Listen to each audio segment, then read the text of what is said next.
বিশ্ব সংসারে গল্পের লাইভ স্ট্রিমিং চলতেই থাকে।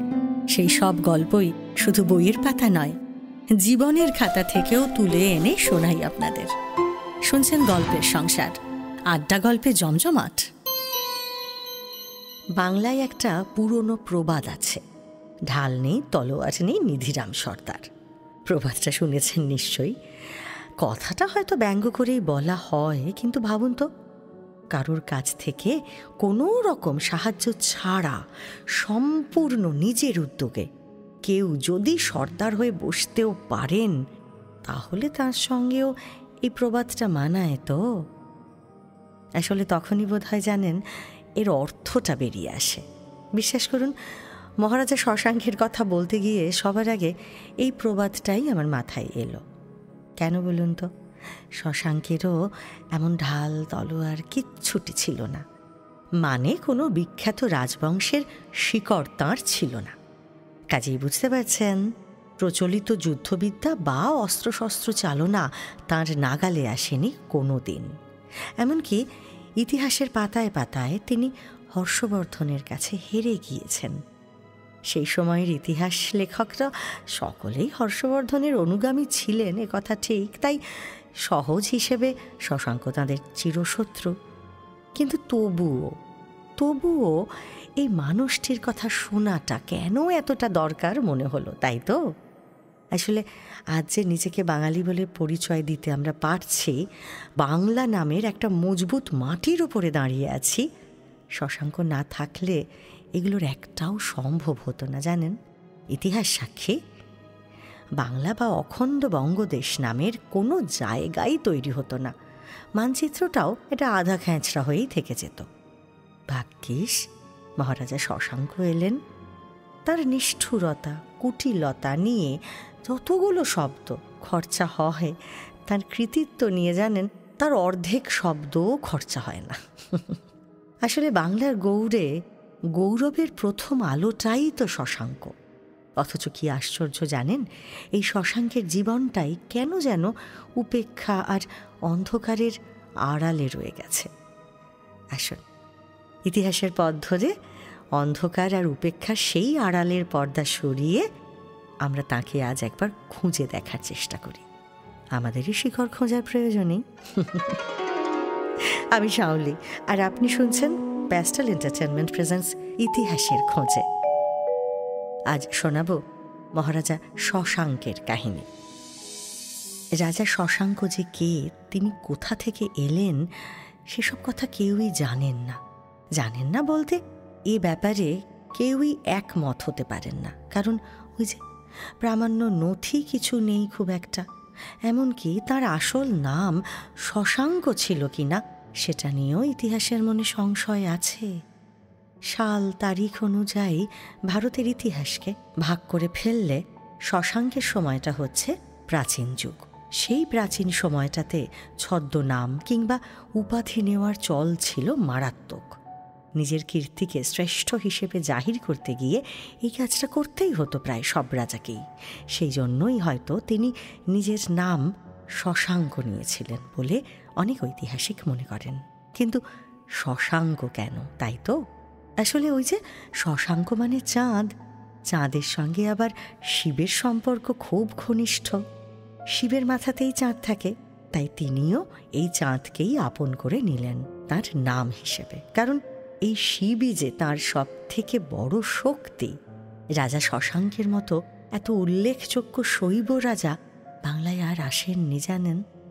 তার এই শিবপ্রীতি তার ভাগ্যকেও খুব একটা সোজা পথে চলতেও দেয়নি। আচ্ছা, শশাঙ্কের নাম যে শশাঙ্ক নয় সে কথা তো অনেকেই বলেন, তাহলে তার আসল নাম কি ছিল? তাই তো কয়েকজন ঐতিহাসিক বলেছেন যে শশাঙ্কের নাম হলো নরেন্দ্রগুপ্ত। ঐতিহাসিক রাখাল দাস বন্দ্যোপাধ্যায় লিখেছেন যে প্রাচীন যুগের হর্ষচরিতে নরেন্দ্রগুপ্ত নামে এক স্বাধীন শাসকের হাতে সম্রাট হর্ষবর্ধনের ভাই রাজ্যবর্ধনের মৃত্যু হয়েছে বলে লেখা আছে। আর ইতিহাস বলে যে রাজ্যবর্ধনের মৃত্যুর কারণ ছিলেন শশাঙ্ক। তাই রাখাল দাস বন্দ্যোপাধ্যায় মনে করেন যে শশাঙ্কের নামই হয়তো নরেন্দ্রগুপ্ত ছিল। আবার তার নামের সঙ্গে এই গুপ্ত জুড়ে থাকায় মনে হতেই পারে যে তিনি গুপ্ত সাম্রাজ্যের কেউ ছিলেন। ইতিহাসের একটা অংশ সে কথাও বলে। কিন্তু ইতিহাস বলে গুপ্ত সাম্রাজ্যের শাসক মহাসেন গুপ্তের ছেলে কিংবা ভাইপো ছিলেন এই শশাঙ্ক। কিন্তু এটা নেহাতি একটা ধারণা মাত্র, এর পিছনে অবশ্য কোনো সত্যতা নেই। বরং খুব বেশি হলে মহাসেন গুপ্তের বিশাল সাম্রাজ্যের এক সামন্ত শাসক বলা যায় তাকে। বাংলার সার্বভৌম স্বাধীন রাজা শশাঙ্ক কি করে সামন্ত শাসক হলেন, গুপ্ত সাম্রাজ্যের সঙ্গে তার কী বা সম্পর্ক ছিল, এ ব্যাপারে কিন্তু ইতিহাস একেবারে নীরব থেকেছে জানেন। তবে বিহারের সাসারাম জেলার রোহতাসগড় পার্বত্য এলাকা থেকে একটা শিলমোহর উদ্ধার করা হয়েছে। সেখানে লেখা আছে শ্রী মহাসামন্ত শশাঙ্ক। ঐতিহাসিকরা বলে থাকেন যে বাংলার মহারাজা শশাঙ্ক আর এই রোহতাসগড়ের শশাঙ্ক দুজনে আসলে একই ব্যক্তি। তার মানে তিনি ছিলেন মহাসামন্ত, অর্থাৎ সামন্ত রাজাদেরও প্রভু। খুব সম্ভবত শশাঙ্কের ক্ষমতা আর উচ্চাসা দেখেই গুপ্ত রাজা মহাসেন গুপ্ত তাকে এই পদমর্যাদা দিয়েছিলেন, আর সেই সঙ্গে নিজেদের বিনাশের রাস্তাটাও নিজের হাতেই খুলে দিয়েছিলেন। মহাসেন গুপ্তের মৃত্যুর পরে সমস্ত আলোর কেন্দ্রে এসে বসলেন এই রাজা শশাঙ্ক।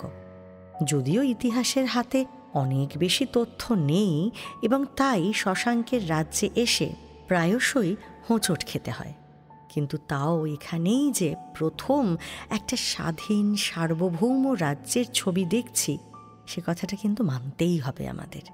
বঙ্গ থেকে ওড়িশা আর পূর্ব দিকে কামরূপ পর্যন্ত বিস্তৃত একটা বিশাল বাংলা রাজ্য, এর আগে আর কেউ কল্পনাও করতে পারেননি।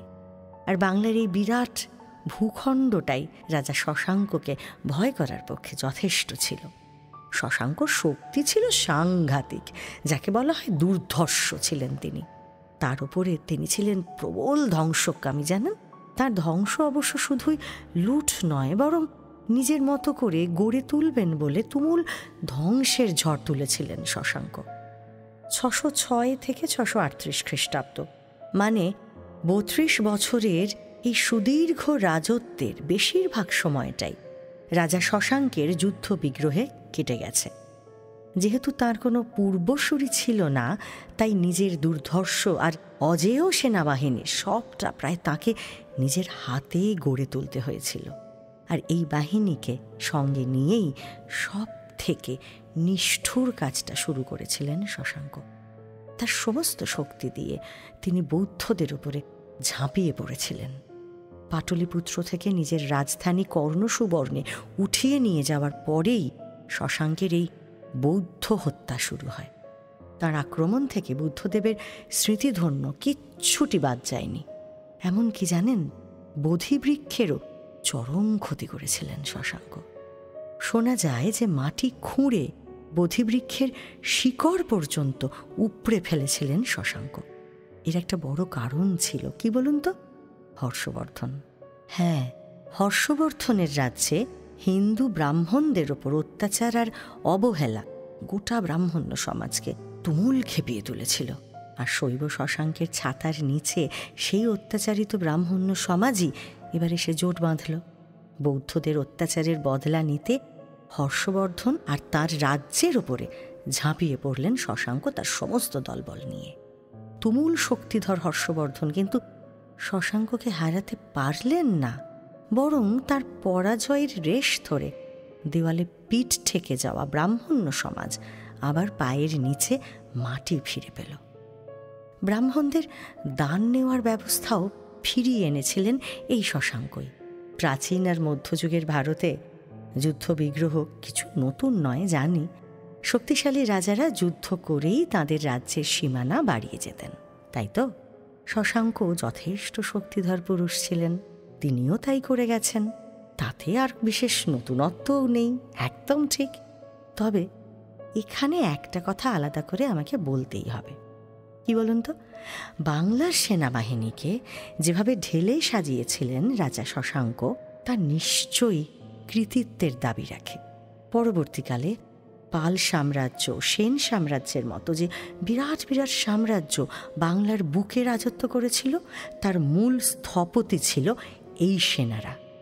বাহিনীকে ঠিক কেমনভাবে তৈরি করা উচিত শশাঙ্ক তার নজির রেখে গিয়েছিলেন বলা যায় তার পরবর্তী সাম্রাজ্যগুলোর জন্য। যদিও এ বিষয়ে ইতিহাসের পাতা থেকে কিন্তু খুব একটা বেশি কিচ্ছু জানা যায় না, কারণ ওই যে চৈনিক পরিব্রাজক হিউয়েনসাং এ বিষয়ে প্রায় কিচ্ছুটি বলেননি। তাই তবুও বাংলার সবচেয়ে শক্তিশালী সেনাবাহিনীর নায়ক হবার গৌরবটা কিন্তু রাজা শশাঙ্ককে দেওয়াই যায়।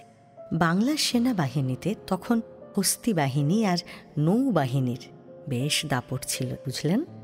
অনেক ঐতিহাসিক বলে থাকেন যে এই বাহিনীকে তৈরি করেছিলেন মহারাজা শশাঙ্ক। সেনাবাহিনী সংক্রান্ত যে কোনো বিষয়ে ভীষণ গুরুত্ব দিতেন তিনি, কারণ শশাঙ্ক যে শুধুমাত্র আক্রমণ করতেন তা তো নয়, তিনি যতবার আক্রমণ করেছেন তার থেকে অনেক বেশি বার নিজের রাজ্য রক্ষা করতে হয়েছে তাকে। মজবুত প্রতিরক্ষা ব্যবস্থা ছাড়া এটা কোনো মতেই সম্ভব ছিল না। তবে শশাঙ্কের আক্রমণের মূল লক্ষ্য ছিলেন অবশ্যই হর্ষবর্ধন। আর শুধু হর্ষবর্ধন একা নন, তার ভাই রাজ্যবর্ধনের প্রতিও শশাঙ্ক যে কতটা নির্মম ছিলেন ইতিহাস তার সাক্ষী। রাজ্যবর্ধনের মৃত্যুও হয় রাজা শশাঙ্কেরই হাতে। সেই সঙ্গে গৌড়ের চিরশত্রু মৌখরী বংশের আগ্রাসনকেও রুখে দেন রাজা শশাঙ্ক। তবে প্রাচীন ইতিহাসের অন্যতম শ্রেষ্ঠ জীবনচরিত লেখক বাণভট্ট আর বিশ্ববিখ্যাত চীনা পর্যটক হিউয়েনসাং, যার বিপক্ষে তার গৌরব ইতিহাস কখনোই গাইতে পারে না। যে ভারতের প্রাচীন সময়ের অনেকখানি ইতিহাস যে হিউয়েনসাংয়ের ওপর নির্ভর করে রচিত হয়েছে, আর বৌদ্ধ হিউয়েনসাং যে শশাঙ্কের প্রতি নির্দয় হবেন সেটা তো বলাই বাহুল্য। তার উপর বাণভট্ট স্বয়ং ছিলেন হর্ষবর্ধনের সভাকবি, কাজেই বুঝতেই পারছেন শশাঙ্কের হয়ে প্রচার করার মতো একটা কণ্ঠ সে সময় ছিল না। তবে প্রচার না থাকলে কি হবে, গৌড়ীয় সংস্কৃতির অনেকটাই যে শশাঙ্কের আমলেই গড়ে উঠেছিল অল্প হলেও জানেন সে নজিরও কিন্তু পাওয়া যায়। অন্তত ঐতিহাসিকদের তেমনই ধারণা। নিজের নামাঙ্কিত স্বর্ণমুদ্রা চালু করেই সংস্কৃতি আর সমাজের প্রতি দায় সেরে ফেলেননি শশাঙ্ক। বাংলার নিজস্ব কৃষ্টি আর কবিতার প্রতি নাকি তার যথেষ্ট টান ছিল। শশাঙ্কের রাজসভায় কাব্যচর্চাও হতো বলে শোনা যায়, কবিরা এখানে ভাতাও পেতেন। তবে তার সিংহাসনে বসার সময় থেকে বঙ্গাব্দ চালু হওয়ার যে প্রবাদটা রয়েছে সেটা নিয়ে কিন্তু বেশ বিতর্ক আছে। বঙ্গাব্দ আসলে শশাঙ্কর অধিকারে নাকি মোগল সম্রাট আকবরের সময়ের তা নিয়ে বিতর্ক আছে, তাই এই কৃতিত্বটা এখনই তাকে দেওয়া যাচ্ছে না। অবশ্য হ্যাঁ, শাসক হিসেবে শশাঙ্ক যে খুবই দক্ষ এবং বিচক্ষণ ছিলেন এই কথা অনস্বীকার্য। তার অতি বড় শত্রুও এই কথাটা স্বীকার করতে বাধ্য হবেন। আর জানেন, শশাঙ্কের আমলে বাংলা জুড়ে কিন্তু তেমন কোনো বিপ্লব বা বিদ্রোহ মাথাচাড়া দিতে পারেনি। নিজের রাজ্যেই যদি বিদ্রোহ থামাতে হতো তাহলে আর রাজা তার রাজ্য বিস্তার করতেন কি করে? আবার তার শত্রুদের সঙ্গে বিদ্রোহীদের হাত মেলানোরও ভয় থাকত। শশাঙ্কের এসব দুশ্চিন্তা একেবারেই ছিল না। আর এর কৃতিত্ব তাহলে কাকে দিতে হয় বলুন? রাজাকেই তো। বাংলার নানান টুকরোকে একত্র করে যে স্বাধীন শক্তিশালী সাম্রাজ্য রাজা শশাঙ্ক গড়ে তুলেছিলেন তার ভিতটা ছিল সাংঘাতিক শক্ত দৃঢ়। আসলে গুপ্ত সাম্রাজ্যের পতন ঘটলে কি হবে, সেই সাম্রাজ্যের প্রশাসনিক ব্যবস্থার যতটুকু সারবত্তা ছিল সেই সবটুকুকে নিজের রাজ্য শাসনের হাতিয়ার করেছিলেন শশাঙ্ক। এছাড়াও সফল এবং পরীক্ষিত শাসন কাঠামোর সাহায্য নিতেও তার কোনো দ্বিধা ছিল না। এর থেকেই বোঝা যায় বলুন যে তিনি সত্যি কতটা বিচক্ষণ ছিলেন। কিন্তু বাংলার ইতিহাস, বাঙালির ইতিহাসের দিকে কে আর কবে মন দিয়েছে? তার উপর হিউয়েনসাংয়ের বয়ানে এক সামগ্রিক বিরোধিতা রয়েছে। এসবের চাপে পড়ে ক্রমশই বিস্মৃতির আড়ালে তলিয়ে গেলেন শশাঙ্ক। যেটুকু জেগে রইল তার সবটাই আসলে রইল তার বৌদ্ধ বিরোধিতা আর অত্যাচারের ইমেজ। এই প্রসঙ্গে একজন ঐতিহাসিকের একটু লেখা পড়ি। তিনি লিখছেন, ফলে গোটা উত্তরাপথকে নিজের ছাতার নিচে নিয়ে এসে আর্যাবর্তে প্রথম বাঙালি সাম্রাজ্য প্রতিষ্ঠার চেষ্টা যিনি করলেন, তিনি নিজেই তার স্বদেশে অখ্যাত ও অজ্ঞাত। কীর্তির থেকে শত্রুর দেওয়া কলঙ্কই তার সবচেয়ে বড় পরিচয় হয়ে আছে। বাংলার স্বাধীন সত্তার জনক মহারাজা শশাঙ্ক সম্পর্কে ঐতিহাসিক রমেশচন্দ্র মজুমদারের এই একটি কথাই গোটা চালচিত্রটা বোঝার জন্য যথেষ্ট। তবে না, শেষ বললেই তো আর শেষ হয় না। শশাঙ্কের ছেলে মানবকে কিছুতেই তার দুর্ধর্ষ বাবার উত্তরসূরি কিন্তু বলা যায় না, জানেন। শশাঙ্কের যথার্থ উত্তরসূরি এই গৌড়েই এলেন অবশ্য, তবে গঙ্গা দিয়ে তখন বহু জল গড়িয়ে গেছে। শশাঙ্কের ছায়াও হয়তো ধুয়ে গেছে ততদিনে সেই জলে। তবু তার মধ্যে আবারও নতুন করে সেই পুরনো ঔদ্ধত্যকে দেখে আরও একবার স্তম্ভিত হয়ে গেল গৌড়। কে সেই রাজা? না, বর্তমান সময় তাকেও বিশেষ মনে রাখেনি। তবু তার কথা না বললে বাংলার আর বাঙালির ঋণ শোধটা হবে না যে। কে তিনি? আসবো তার কথায়, আসবো, তবে আজ এখানে নয়। সে কথা নিয়েই ফিরে আসছি আগামী পর্বে। সঙ্গে থাকুন আর শুনতে থাকুন গল্পের সংসার। 8টা গল্পে জমজমাট। আমাদের এই চ্যানেলটি শেয়ার ও সাবস্ক্রাইব করুন। বেল আইকন প্রেস করতে ভুলবেন না কিন্তু।